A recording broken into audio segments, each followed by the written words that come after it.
Vamos ao antes pelo contrário, com o Francisco Mendes da Silva e hoje com o Nuno Ramos de Almeida. Boa noite aos dois. Obrigada por estarem connosco. Começo por ti, Nuno, que és convidado hoje.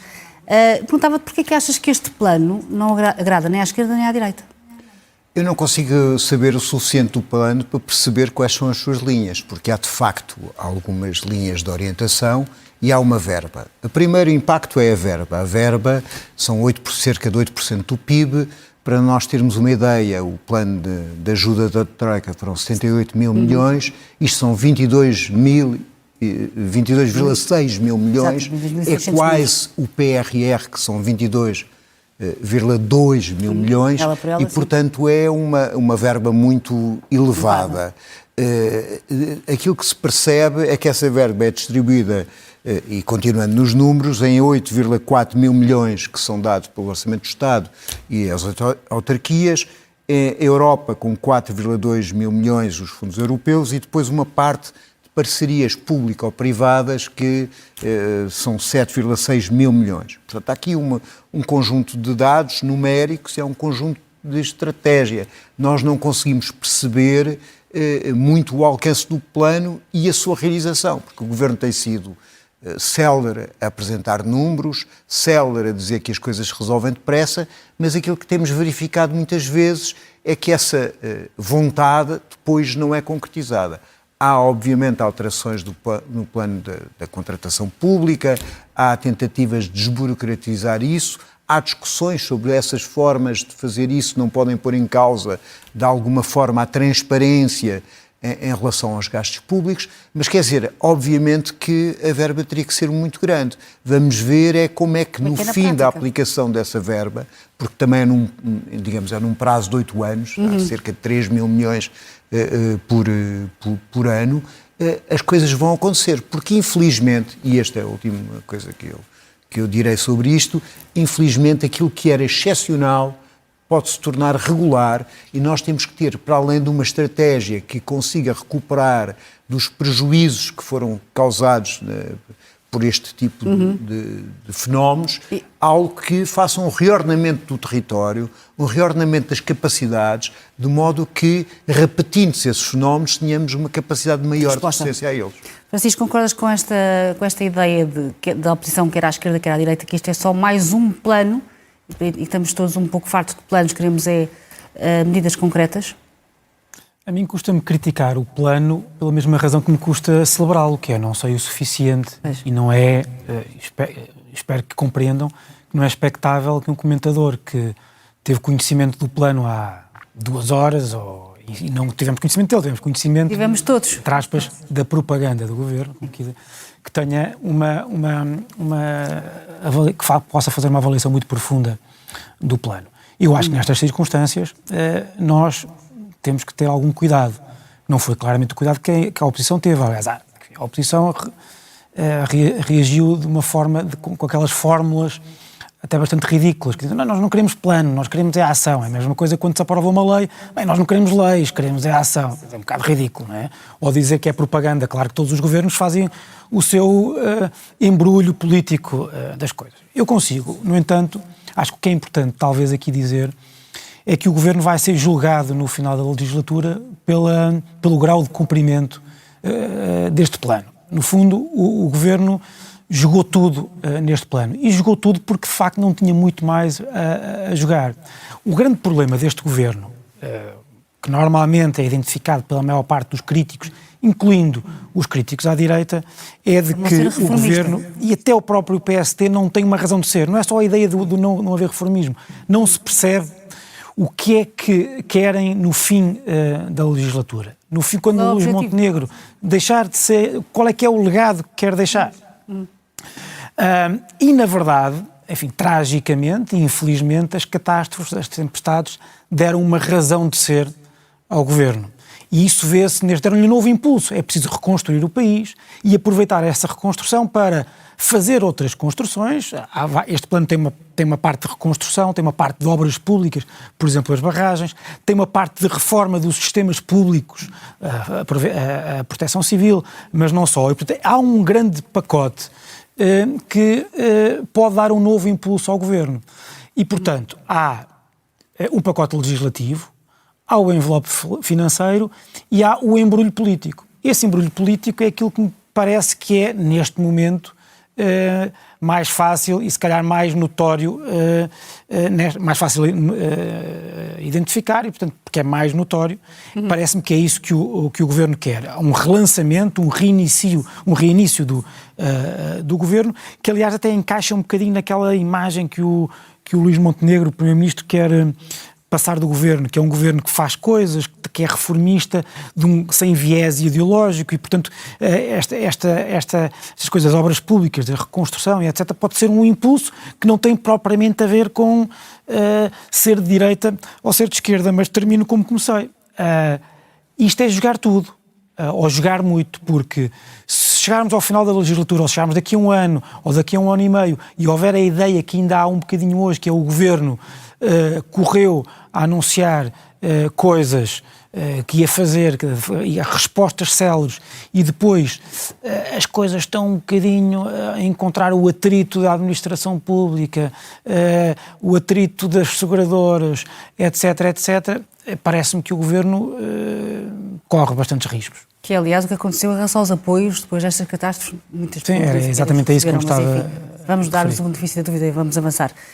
Nuno, um tema que marcou esta semana, claramente estes últimos dias, teve a ver com a questão da transparência dos políticos e aquela cena do deputado Pedro Delgado Alves. Ele teve razão quando diz que a intervenção de Aguiar Branco desvalorizou a importância deste tema? Parcelarmente, acho que Aguiar Branco simplificou e fez uma caricatura é o que daquilo que sim, mas de facto fez, porque ali não se sabe, ou não se pretende saber em que escola andam, em que hospital vão estar, embora a intervenção de Aguiar Branco não se limite a isso. Isto é, tem uma parte que é uma espécie de linha política do Hugo Soares, que é os políticos estão a ser muito escrutinados e o Primeiro-Ministro provavelmente também, e que querem saber as empresas, etc, etc, etc, mas tem uma parte que diz que o fazer da classe política uma casta, o estar permanentemente a fazer medidas populistas na desconfiança sobre essa classe política, acaba por afunilar a política, dar força aos populistas. Isso é verdade, mas também é verdade que a ausência de transparência também alimenta os populistas. E a separação existente, a ideia de uma classe política é em si mesma já afunilar e colocar os portugueses contra as pessoas que estão transitoriamente em cargos públicos, que no fundo a democracia deve pertencer a todos os portugueses e digamos, um dos problemas que temos, que a Aguiar Branco não foca, é um afunilamento da democracia e da representatividade em mesmas classes profissionais e classes sociais. Nós vemos isto em todos os países democratas da Europa Ocidental desenvolvida, que temos desde os anos 70, até antes, um afunilamento dos parlamentos. Os parlamentos são constituídos por elites universitárias e por elites de determinadas profissões, juristas e economistas na sua grande maioria,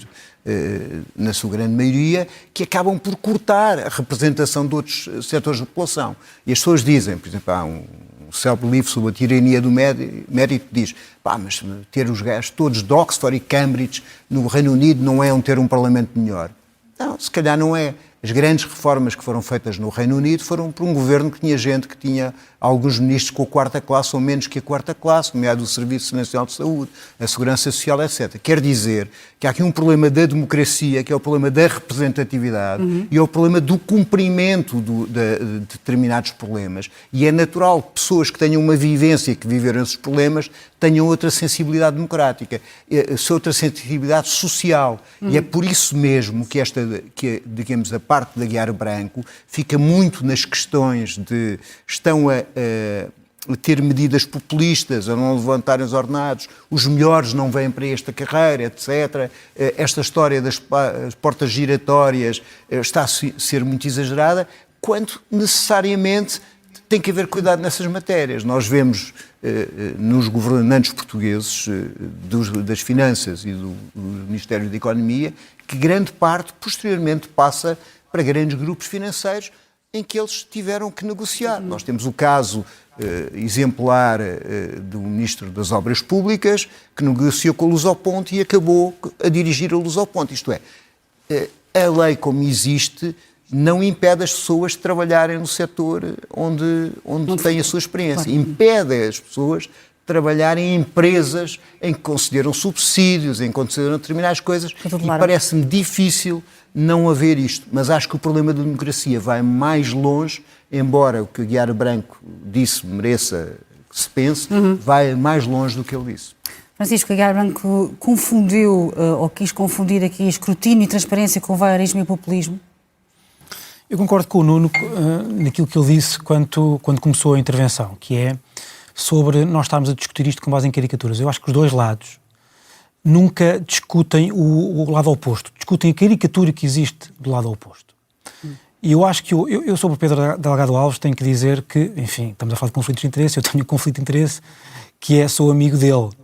Mas isso também me coloca numa posição de conhecer bem, apesar de eu não ter falado com ele após aquele incidente na Assembleia da República, eu acho que conheço um bocadinho, acho que conheço o suficiente do pensamento dele para poder dizer isto. O Pedro Delgado Alves, ou pessoas como ele, não é o único, mas há muitas pessoas, especialmente aqueles que são parlamentares há muito tempo e que estudam muito estas questões, investiu muito do seu capital político e até da sua reputação como académico, professor de Direito e como legislador no estudo destas matérias, da transparência, dos conflitos de interesse, das incompatibilidades, dos impedimentos, e sempre teve um cuidado em tentar contribuir para que Portugal tivesse, quanto a isso, um regime mais moderno e mais democrático.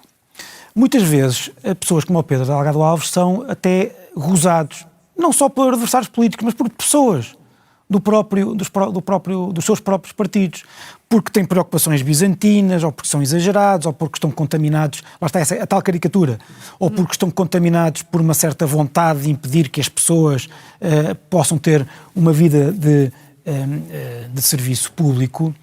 E eu acho, apesar de, como vos disse, não ter falado com ele, que talvez lhe tenha saltado a tampa.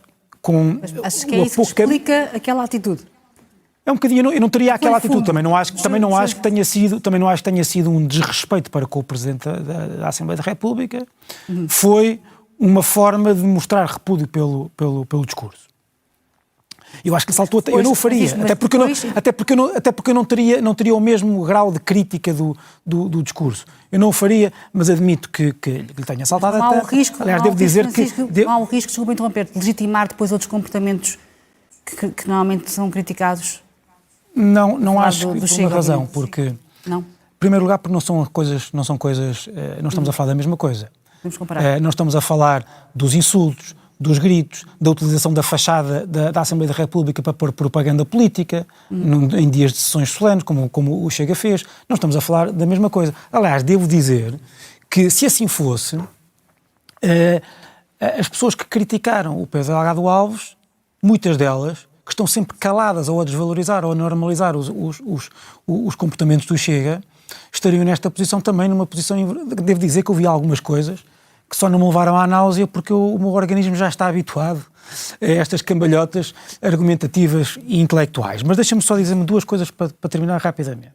Também é verdade que este trabalho, que é um trabalho geralmente sério, é acompanhado muitas vezes por uma claque que diz que está tudo mal, que há uma espécie de risco objetivo, há uma espécie de responsabilidade objetiva de um político, quer dizer, parece que os políticos são todos corruptos. Principalmente se for um político que tenha tido uma atividade ou que tenha uma atividade política e ao mesmo tempo uma atividade privada, também há essas pessoas, ou melhor, nesse lado, também existe um problema de caricatura.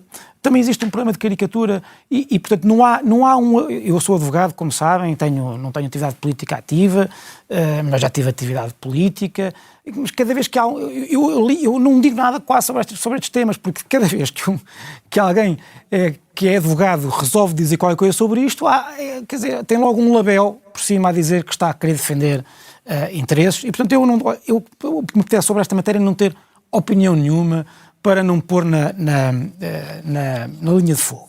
Mas devo dizer ainda o seguinte, um grande problema, para mim, é que nós, no fundo, neste tipo de matérias, há dois tipos de conceitos que encerram em si mesmo dois tipos de mentalidades. E que existem os dois, têm que existir os dois. Nós temos incompatibilidades e temos impedimentos. As incompatibilidades são, no fundo, proibições gerais, totais. Uma pessoa, um deputado não pode ser também qualquer coisa. Um advogado não pode ser também qualquer coisa. O presidente de um organismo público não pode ser. E depois temos os impedimentos, que são proibições parciais, mais em casos concretos, etc. Nós devíamos apostar muito mais num sistema de reforço dos impedimentos, mas nós temos sempre uma mentalidade de incompatibilidades.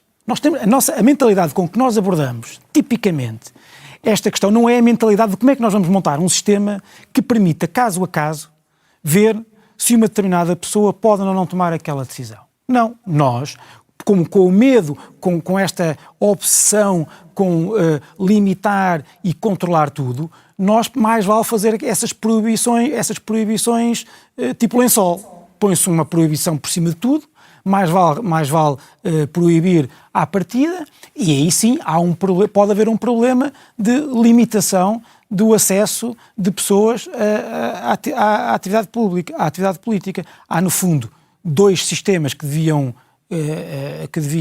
estar permanentemente montados, das incompatibilidades e dos impedimentos, continuam a estar, mas a mentalidade com que nós abordamos isto é sempre tipicamente a mentalidade de como é que nós devemos de criar mais uma incompatibilidade, em vez de nos preocuparmos com um sistema que permita ver caso a caso. Porquê é que este sistema é mais, se calhar não é tão sedutor?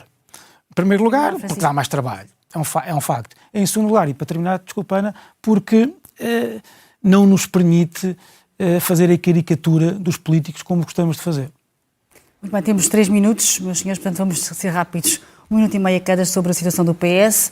Havia aqui há uns dias 2 sondagens que davam ao Partido Socialista, enfim, uma certa alegria, não é? Estava em primeiro lugar. Entretanto, surgiram aqui uns episódios que transformaram a vida de José Luís Carneiro, ou complicaram-lhe um pouco a vida. Estou a falar de Pedro Nuno Santos do regresso e também de Eduardo Cordeiro, e até considero este episódio de Pedro Delgado Alves também como uma situação destas. A minha pergunta é, Nuno, se temos aqui 3 vias dentro do Partido Socialista, está todo partido. Eu gostava de fugir à tua pergunta, porque vou pedir desculpa, mas acho que é interessante ver uma coisa. Nós damos por adquirido que a esquerda está numa profunda crise. E é verdade que, do ponto de vista da representação parlamentar e do ponto de vista partidário, ela está. Mas, na realidade, um conjunto de valores que a esquerda preconiza estão estranhamente atuais ou expressos na sondagem ou até em manifestações. Nós vimos a manifestação do 25 de Abril, que objetivamente não é uma manifestação apenas de esquerda, mas que são manifestações poderosíssimas. Nós vimos as manifestações do pacote laboral, que não tiveram cobertura mediática. Aliás, teve graça que o jornal que é dito de esquerda em Portugal, ou mais à esquerda, deu o triplo ao bar da Joana Mortágua, que deu propriamente à manifestação, que passou em breve, mas vemos que nas sondagens 77% só põem este pacote laboral. E se formos discutir na questão dos costumes, na questão da justiça social, na questão de maior igualdade, na questão de taxar as grandes empresas financeiras, verificamos isto. Portanto, há aqui um problema que se tem que resolver a esquerda no geral, que é porque que, do ponto de vista eleitoral, não se expressa. E do meu ponto de vista, para ser rápido, tu me deste muito pouco tempo, não se expressa por 2 razões evidentes. Primeiro, porque a esquerda de centro-esquerda adotou as políticas da direita desde os anos 70. Thatcher, aliás, dizia que a sua grande conquista era Tony Blair. E a segundo aspecto, porque a esquerda à esquerda disso, aquela que contesta o capitalismo, desistiu de o contestar e de apresentar novas coisas. E não me parece possível haver uma superação de um sistema económico, parece-me assim mais possível, provavelmente, os marcianos invadirem o planeta. Francisco, queres comentar a situação do PS ou a situação da esquerda? É a mesma coisa. Eu não fujo à tua pergunta, ou melhor, à pergunta que fizeste ao Nuno, mas para chegar um bocadinho àquilo que o Nuno disse. Eu acho que podemos começar por Pedro Nuno Santos. A tragédia de Pedro Nuno Santos é que as suas qualidades de liderança não encaixam no eleitorado cuja representação política, essas qualidades, ao eleitorado, ou melhor, o eleitorado ao qual essas qualidades políticas podem ser mais úteis na sua representação. E nesse sentido eu concordo com um artigo recente do Pedro Adão e Silva, ou melhor, tendo a concordar que não é uma ideia absurda achar que Pedro Nuno Santos poderia ser um líder de um grande novo partido de união da esquerda à esquerda do PS. Porque normalmente os líderes em democracia têm que conjugar duas dimensões, a representação e a liderança. E Pedro Nuno Santos, eu acho que tem qualidades de líder, mas o eleitorado potencial do PS todo, ou melhor, há uma parte substancial do eleitorado potencial do PS que nunca votará no PS se ele for líder, porque o acha demasiado à esquerda. Mas eu concordo com o Nuno, não por causa da sondagem, a sondagem que dá o PS à frente significa que a direita tinha maioria e, portanto, a direita ia governar. No momento em que o PST fica em segundo e houver uma maioria de direita, esqueçam, há uma coligação com o Chega, isso... Não tenham, gostemos mais ou menos, eu não gostaria, e se houvesse esse risco nunca votaria nenhum dos partidos que pudesse estar numa coligação desse tipo, mas quer dizer, não vamos aqui ter ilusões. Portanto, a sondagem não quer dizer nada. Mas a esquerda devia pensar menos com aquele princípio, com aquele seu princípio de que tudo é política, e devia começar a pensar um bocadinho mais na sua reorganização, com alguns conceitos capitalistas, designadamente os efeitos da comunicação. A obsolescência programada, desde logo. O Bloco de Esquerda e o PCP não são marcas que estão mortas. O LIVRE não vai dar muito mais do que aquilo. É preciso uma novidade rápida. Nós vemos a novidade pode ser caras antigas em partidos com uma roupagem nova, como no caso de Mélenchon, pode ser caras novas numa marca antiga, como no caso dos Verdes em Inglaterra ou no Reino Unido. A esquerda, se virmos o eleitorado, a percentagem à esquerda do PS dava como uma plataforma ótima para criar uma nova força política. Uma coisa que seja nova e que pode permitir, numas próximas eleições, ter 9, 10, 11, 12%. Isso pode ser suficiente para conseguir fazer uma coligação, até porque o método de Onte beneficia os lados que não estão esboroados por várias forças políticas. Isso podia permitir ao PS não só formar, ou à esquerda não só formar uma maioria com o PS, como obrigar o PS a encostar-se mais à esquerda. Eu não percebo como é que isso ainda não foi feito. Em qualquer lado na Europa isso está em discussão, ou já está em concretização, ou já foi concretizado há muito, e eu sinceramente não acho absurdo que a figura de proa dessa nova força pudesse ser Pedro Nuno Santos. Isso vai-nos uma nova discussão, não temos mais tempo. Muito obrigado aos dois e boa noite. Obrigada.